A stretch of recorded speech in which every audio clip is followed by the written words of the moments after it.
Hi, so today we're going to be making a quick and easy Korean kale salad that can be found on my Pampered Chef website, and I'll include the link in the description or the comments for you.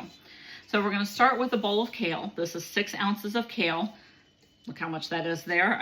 I love kale. It is great, it's healthy, it's nutritious, has wonderful cancer-fighting properties, a lot of antioxidants, anti-inflammatory, so it's very healthy for you.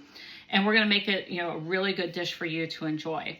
Kale itself, a serving of kale has only 40 calories, so you can eat all the kale you want pretty much.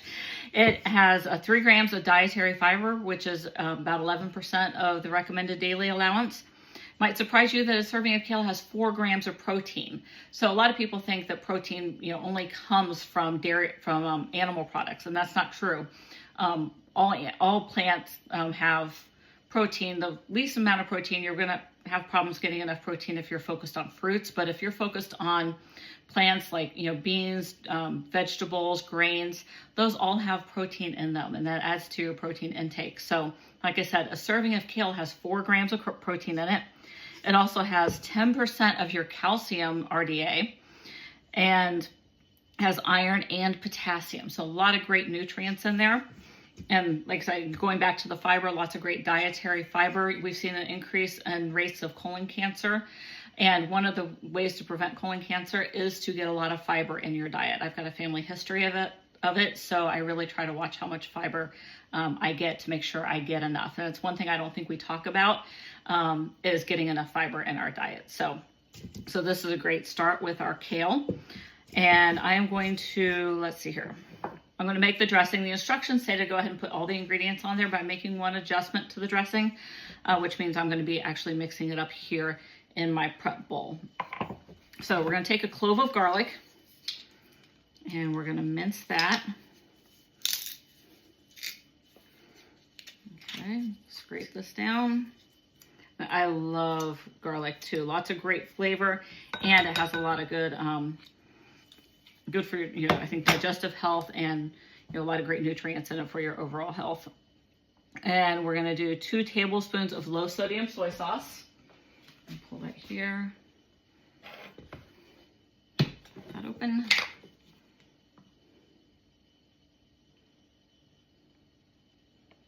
There we go. 2 tablespoons or 1 ounce. That's what that is. Yeah, 1 fluid ounce. We're also going to do 2 tablespoons of rice vinegar. You can tell how much we use soy sauce and rice vinegar in our house by the size of the bottles, right? So that is, that's 2 tablespoons.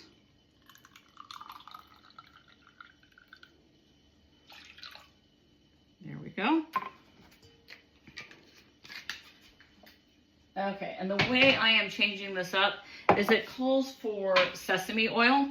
Now, we don't use really much at all of refined oils in our house. I use it mainly to keep the cast iron seasoned, but I don't use oil in my cooking. And the reason is when you extract oil out of a plant, you're getting just the pure fat, and that's it. There aren't any other nutrients with it. Now, imagine this. I'm getting the sesame oil. I'm getting pure fat there, and it calls for a ½ tablespoon. Now, sesame seeds, which is where the sesame oil is going to come from, I'm going to use tahini. Tahini is basically sesame seed butter. It's sesame seeds just ground into a butter. So looking at tahini, I've got a bulk container right here. So yes, you've got the fat in the seeds, because seeds naturally have that, but you also have 3 grams of fiber in a serving of tahini. We're not going to use quite a serving, but just going by serving amount. 3 grams of fiber in a serving of tahini. 6 grams of protein. We're also looking at 2% of your RDA for calcium, 15% of your RDA for iron, and also 2% of your RDA for potassium. So when you extract the oil from those sesame seeds, you are losing that fiber, that protein, all those other nutrients, and you're left purely with the fat. And I want to keep those other nutrients, so I'm going to use tahini instead of oil. So I'm just going to grab, and I'm not going to do, it says ½ teaspoon of oil. I know that I don't really, this is a lot thicker. I don't need quite that much, or sorry, ½ tablespoon. So I'm just going to grab a little bit there. And we're going to stir this up. I want to incorporate, get those liquids mixed together, but also break down that tahini and incorporate it into the liquids there. There we go. Okay, so you can see that a little bit better. Excellent. This is one of my favorite whisks too, the flat bottom one. It's just so much fun and it does such a great job of whisking everything together. Okay, there we go. And then our final ingredient is a tablespoon of sesame seeds. Actually, I'm not going to mix that up in there. Let me go ahead and do this. We've got that all mixed up. Now I'm going to pour this directly onto our kale.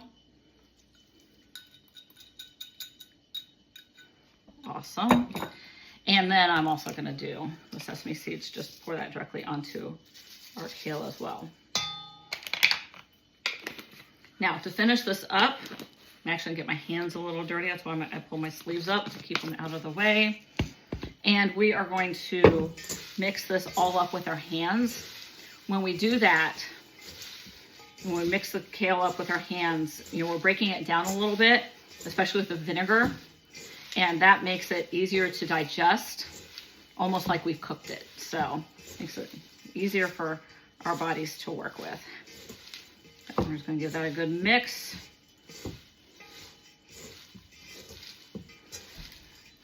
There we go.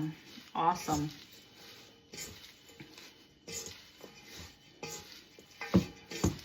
We're all done. And just to give it a little check, we'll see how that tastes. Perfect. This is going to go great for, as a side dish for dinner tonight. We're doing a cashew cabbage stir fry. So this will make a great side right next to it. So hope you all have a great day and I'll see you next time. Thanks. Bye.